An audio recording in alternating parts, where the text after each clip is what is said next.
मैं सबीर परिवार associate professor history government college Tonk. आज मैं आपके सामने जिस टॉपिक को डिस्कस करूँगा वो टॉपिक है प्लासी का युद्ध। प्लासी का युद्ध वैसे तो जैसे आप सब लोग समझते होंगे, जानते होंगे, आपने भारतीय इतिहास पढ़ा होगा कि प्लासी का युद्ध क्या था, क्यों इम्पोर्टेंट है। भारतीय आधुनिक भारत के इतिहास में प्लासी की क्या इम्पोर्टेंस है कि जो उसको अपन डिस्कस कर रहे हैं या अपने भारतीय इतिहास के एक टॉपिक है या एक इम्पोर्टेंट टॉपिक है। प्लासी का युद्ध भारतीय इतिहास में इसलिए इम्पोर्टेंट है क्योंकि ये एक ऐसा प्रवेश द्वार था जिसने अंग्रेज़ों को भारत में व्यापारी से और सत्ताधारी बना दिया। ये कोटेशन अगर अपन गहराई से पढ़ें तो अपन ये देखेंगे कि जो अंग्रेज ईस्ट इंडिया कंपनी की स्थापना के बाद भारत में व्यापार करने के पर्पज़ से आए थे, परंतु जब उन्होंने भारत की राजनीतिक स्थिति में उठापटक देखी, मुग़ल साम्राज्य के पतन का काल देखा, मराठों के असफलता का काल देखा, भारतीय राजनीति में उन्होंने जब इतनी कमज़ोर स्थिति देखी तो हर आदमी का मन या हर एक किसी भी देश का मन उपनिवेश कायम करने के लिए बदल सकता था। ऐसा ही अंग्रेज़ों का हुआ। वो एक ईस्ट इंडिया कंपनी से हटकर एक सत्ताधारी पार्टी के रूप में कन्वर्ट हो गए। तो प्लासी का युद्ध क्यों इम्पोर्टेंट रहा? क्योंकि प्लासी का युद्ध 1757 का वो युद्ध था जिसने अंग्रेज़ों को बंगाल में व्यापार से सत्ता दे दी थी।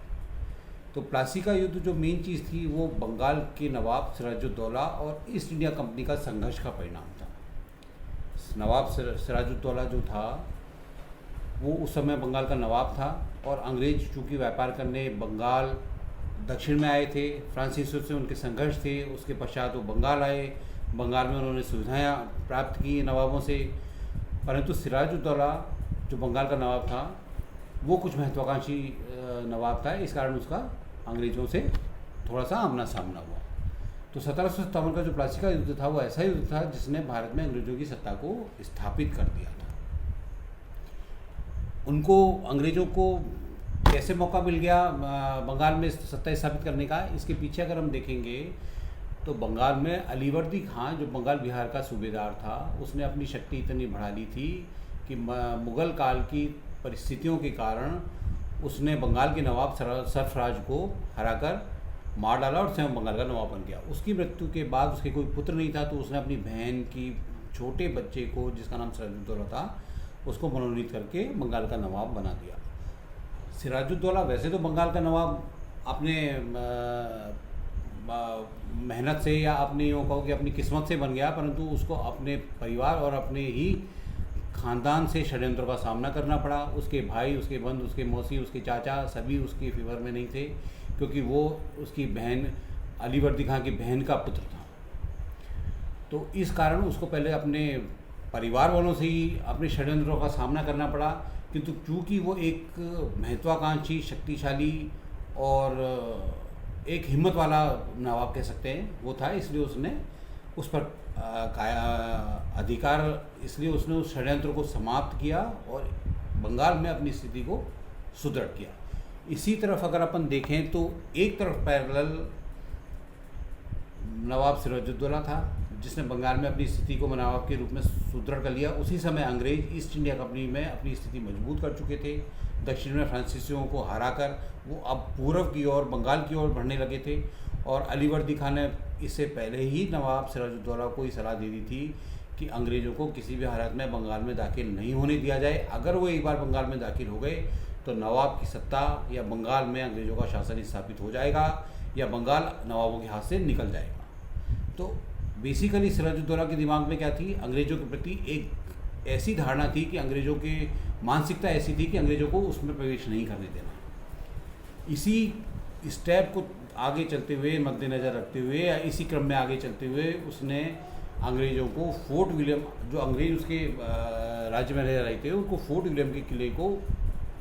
जो उनके पास था उसको उसकी किलेबंदी नष्ट करने का आदेश दिया। अंग्रेज़ों द्वारा उसका कहना नहीं मानने पर उसने उस पर आक्रमण कर दिया और कासिम बाजार पर अधिकार कर लिया। इसके अलावा फोर्ट विलियम किले पर भी उसने अपना अधिकार कर लिया। ऐसी स्थिति में जब अंग्रेज़ों और सिराजुद्दौला के बीच जब इस तरह का मनमुटाव शुरू हो गया था, उसी समय एक काल कोठरी की घटना जिसको आप ब्लैक होल ट्रेजेडी के नाम से जानते हैं, काफ़ी इम्पोर्टेंट है।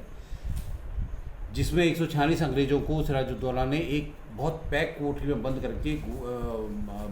कर दिया था, और इसके कारण उनमें क्या है कि दम घुटने से और कई अंग्रेज मारे गए,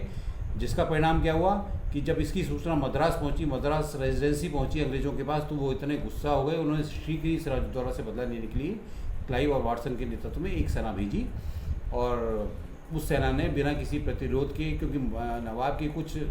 अधिकारी, मानिकचंद जैसे अधिकारी, कई लोग अंग्रेज़ों से मिले हुए थे, और उन्होंने सरेंडर कर दिया। अंग्रेज़ों ने हुगली पर भी अधिकार कर लिया, और बाध्य होकर नवाब सिराजुद्दौला को उस परिस्थिति में, जबकि उसके विरुद्ध खुद एक षड्यंत्र या खुद एक जासूसी या खुद एक कमज़ोर कड़ी के रूप में मजबूर होकर उसको अंग्रेज़ों से समझौता करना होगा। इस समझौते के अनुसार एक अलीनगर की संधि हुई 1757 में, जिसमें क्लाइव ने मुग़ल साम्राज्य द्वारा अंग्रेज़ों को दी गई समस्त सुविधाओं को सिराजुद्दौला से वापस ले लिया, और मजबूर होकर नवाब को सारी फैक्ट्रियाँ, उनकी संपत्ति, उनकी जान मान की सुरक्षा और कालकोटी की घटना की क्षमा याचना आदि का सारा सब कुछ उसके लिए करना पड़ा, मजबूर होकर उनको देना पड़ा, और कंपनी की तरफ से उसको हट जाने की रकम भी महसूस हुई। इससे सिराजुद्दौला के दिमाग में और असंतोष उत्पन्न हुआ, और अंग्रेज़ों के दिमाग में बंगाल के प्रति जो उनका एक हवा था कि बंगाल में जो भारतीय प्रवेश द्वार है सत्ता का, वो भी एक तरह से उसके अंदर घुस चुके थे। तो प्लासी के युद्ध से ही अंग्रेज संतुष्ट नहीं हुए थे। उन्होंने ये देखा कि नवाब सिराजुद्दौला समय समय पर हो सकता है इनके प्रति वफादार ना रहे, हो सकता है कोई षड्यंत्र करे, हो सकता है अंग्रेज़ों को नुकसान पहुंचाए, जैसे कि उसने कई मौक़ों पर अपन ने देखा पिछली बार रिपीट करके कि किस तरह कासिम बाजार, फोर्ट विलियम, कालकोटरी की घटनाएँ, इससे अंग्रेज़ों और सिराजुद्दौला के बीच एक वैचारिक तो मतभेद उत्पन्न था ही था, तो उनको उस पर विश्वास नहीं था। इसलिए उन्होंने एक मीर जाफ़र नाम के एक व्यक्ति को संधि करके उसको बंगाल का नवाब बनाना निश्चित किया अंग्रेज़ों ने, और जिसने उसके बदले मीर जाफ़र ने अंग्रेज़ों को कासिम बाजार, ढाका, कलकत्ता की किलेबंदी, इसके बदले कुछ नकद पैसा और कुछ और आश्वासन, सुख सुविधाएं उनको देने का वचन दिया, और अंग्रेज़ों ने सिराजुद्दौला को हटाकर मीर जाफ़र को बंगाल का नवाब बना दिया। मीर जाफ़र ने बंगाल का नवाब बनने के बाद अंग्रेज़ों को बेशुमार धन दिया, अंग्रेज़ों को कई सुविधाएँ मिली, और बंगाल की गद्दी पर ऐसा नवाब आ गया कि अंग्रेज़ों को के हाथ की जो कठपुतली था, और ऐसा लगा कि अंग्रेज़ अब किंग मेकर हैं और शासन चलाने वाले हैं। तो प्लासी का युद्ध जो था बंगाल की राजनीति पर अंग्रेज़ों के नियंत्रण कायम करने का पहला ऐसा युद्ध था, ऐसा षड्यंत्र था, ऐसा प्रयोग था, जिसने अंग्रेज़ों को भारत में एक व्यापारिक स्थान से सत्ताधारी स्थान में कन्वर्ट कर दिया।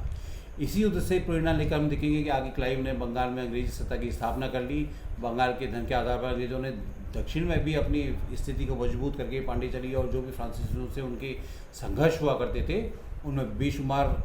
सफलता हासिल की, और उस सफलता हासिल करने के पीछे बंगाल का पैसा, बंगाल की ज़मीन, बंगाल की सत्ता और बंगाल पर उनकी स्थिति मजबूत हुई, और ये सब हुआ प्लासी के युद्ध से। इसलिए प्लासी का युद्ध भारतीय इतिहास में काफ़ी महत्वपूर्ण है। Thank you. अब इसमें एक असाइनमेंट और है